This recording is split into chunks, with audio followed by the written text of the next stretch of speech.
राधे राधे मेरे प्यारे भाइयों बहनों माताओं व बंधुओं, संस्कार की बातें चैनल में आपका स्वागत है। बंधुओं, आज मैं आपको सुना रही हूँ सावन मास महात्म की कथा। बंधुओं, सावन मास महात्म की कथा सुनने से भगवान शिव अपने भक्तों पर असीम कृपा बरसाते हैं। बंधुओं, जो मनुष्य भी सावन मास महात्म की कथा को सुनते हैं, भगवान शिव उनकी हर इच्छा शीघ्र पूरी कर देते हैं। बंधुओं, यदि आपने हमारे YouTube चैनल संस्कार की बातें अब तक सब्सक्राइब नहीं किया तो जरूर करें और बेल आइकन दबाना ना भूलें, ताकि आपको हमारी आने वाली सभी वीडियोस की जानकारी सबसे पहले हो सके। बोलो शिव शंकर भोलेनाथ की जय। भगवान शंकर जी ने श्री सनत कुमार जी से कहा, हे देवेश, अब मैं तुम्हें शुभ पवित्रारोपण के संबंध में बताता हूँ। पहली सप्तमी के दिन अधिवासन कर, अष्टमी के दिन पवित्रारोपण कर। जो जीव पवित्रा बनवाता है उसके पुण्य का फल कहता हूँ। हे विप्र, वह एक महाव्रत दान सब तीर्थोभिषेचन का फल प्राप्त कर लेता है, इसमें कोई संशय नहीं, क्योंकि सर्वगता शिवा सब में निवास करती हैं। अतः ना तो आधी दुख, पीड़ा और व्याधि होती है, ना उसे शत्रु का भय होता है, ना ही उसे ग्रह पीड़ा सताती है। हे विप्र, नर तथा राजाओं के पुण्य की वृद्धि करने वाला इससे बढ़कर दूसरा कोई साधन नहीं। हे सनत कुमार, मैं तुम्हारे प्रेम के कारण इस सौभाग्य उत्पादक साधन का प्रकाशन कर रहा हूँ।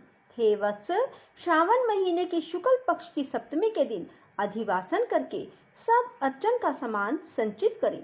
देवी के प्रति उत्तम युक्ति द्वारा गंध, पुष्प, फल आदि सब पूजन सामग्री लेकर अनेक तरह के नैवेद्य, वस्त्र, आभरण आदि एकत्रित करें। फिर पवित्रा निर्माण करके पंचगव्य प्राशन करना चाहिए। चरु द्वारा दिग्बली और अधिवासन कर रमणीय कपड़ों और पत्रों से पवित्रा का आच्छादन करना चाहिए। 100 बार देवी के मूल मंत्र से अभिमंत्रित करके संपूर्ण शोभायुक्त उस पवित्रा को देवी के सामने स्थापित करना चाहिए। देवी के लिए सुंदर मंडप बनाकर रात को जागना चाहिए। उसके सामने नट, नर्तक, गायक आदि की कुशल विधि गणों द्वारा नृत्य विद्या, विशारद, वाद्य गीत इत्यादि का आयोजन करना चाहिए। अगले दिन प्रातःकाल स्नान करके दिशाओं में बलि देनी चाहिए। विधिवत देवी का अर्चन करने के बाद स्त्रियों तथा द्विजों को भोजन करवाना चाहिए, दक्षिणा देनी चाहिए।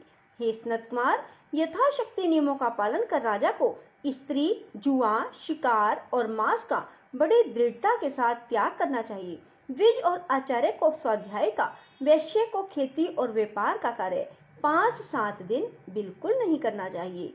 ऐसा ना कर सके तो केवल 3, 1 या आधा दिन अपना कारोबार बंद करके केवल देवी के ध्यान में अपने मन को लगाना चाहिए। जो ज्ञानी सविधि पवित्रारोपण नहीं करता, हे वत्स, उसका पूरे वर्ष भर अर्चन निष्फल जाता है। अतः मनुष्य को भक्ति द्वारा देवी परायण होकर प्रतिवर्ष शुभ पवित्रारोपण करना चाहिए। कर्क अथवा सिंह का सूर्य हो जाने पर श्रावण मास की शुक्ल पक्ष की अष्टमी के दिन देवी के लिए पवित्रारोपण करना चाहिए। इसे ना करने पर दोष होता है, क्योंकि यह नित्य कर्म है। श्री सनत कुमार ने पूछा, हे महादेव, आपने जो पवित्रारोपण कहा है, हे प्रभु, इसके निर्माण की विधि ठीक तरह से बताइए। भगवान शंकर ने कहा, हे वत्स, रेशमी वस्त्र, कुश या कांसे से निर्मित या ब्राह्मणी द्वारा रुई से सूत कताना चाहिए। सूत्रों को त्रिगुण कर पुनः त्रिगुणित करने पर उनकी 360 संख्या होनी चाहिए। 308 सूतों को उत्तम, 270 को मध्यम, 180 सूतों को अधम कहा है।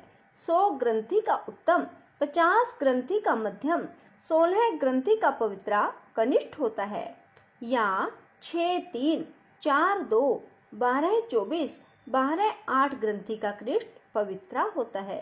देवी प्रतिमा की नाभि तक सीमित पवित्रा कनिष्ठ, जांघ तक मध्यम, जानू तक की पवित्रा उत्तम होती है।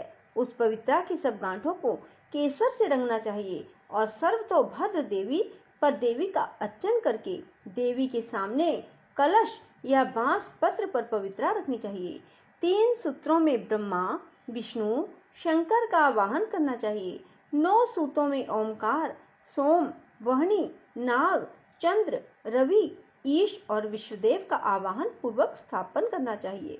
अब मैं ग्रंथियों में देवों के स्थापन की विधि कहूँगा, तनिक ध्यान पूर्वक सुनो। क्रिया: पौरुषी, वीरा, विजया, अपराजिता, मनोन्मयी, जया, भद्रा, मुक्ति और ईशा। इन नामों के आदि में प्रणव लगाकर ग्रंथि संध्या के अनुसार आवृत्ति करके आवाहन तथा चंदन आदि से अर्चन करना चाहिए। धूप देकर प्रणव द्वारा अभिमंत्रित कर देवी को पवित्रारोपण का विधान मैंने तुमसे कहा है। जिन दूसरे देवों को प्रतिपदा आदि तिथियों में से पवित्रारोपण करना चाहिए, उन देवों को मैं तुमसे कहता हूँ। धनत, श्री गौरी, गणेश, चंद्रमा, गुरुजन, भास्कर, चंडिका, अम्बा, वासुकी, ऋषि, चक्रपाणि, अनंत, शिव, ब्रह्मा और पितृ। इन देवों का प्रतिपदा आदि तिथि में अर्चन करना चाहिए। यह पवित्रारोपण प्रधान देवों का है। उनके अंग देवों को 3 तार वाला समर्पण करना चाहिए। भगवान शंकर ने कहा, हे सनत कुमार, सावन मास के दोनों पक्षों की नौमी के दिन का जो विधान है तुम उसे सुनो। हे वत्स, नौमी के दिन यथाविधि कुमारी नाम वाली दुर्गा का अर्चन कर व्रत करके दूध और शहद मिला हुआ भोजन करना चाहिए। दोनों पक्षों की नौमी को उपवास करके कुमारी नाम वाली चंडिका का निरंतर पूजन करना चाहिए। चांदी की प्रतिमा बनाकर उसमें भक्ति द्वारा दुर्गा पाप नाशनी का कनेर के फूल, गंध, अगर, चंदन, दशांग धूप और लड्डू द्वारा पूजन करना चाहिए। कुमारी को भोजन करवाकर भक्ति से ब्राह्मण और ब्राह्मणियों को भोजन करवाना चाहिए। फिर मौन हो बिल्व पत्र भोजन करना चाहिए।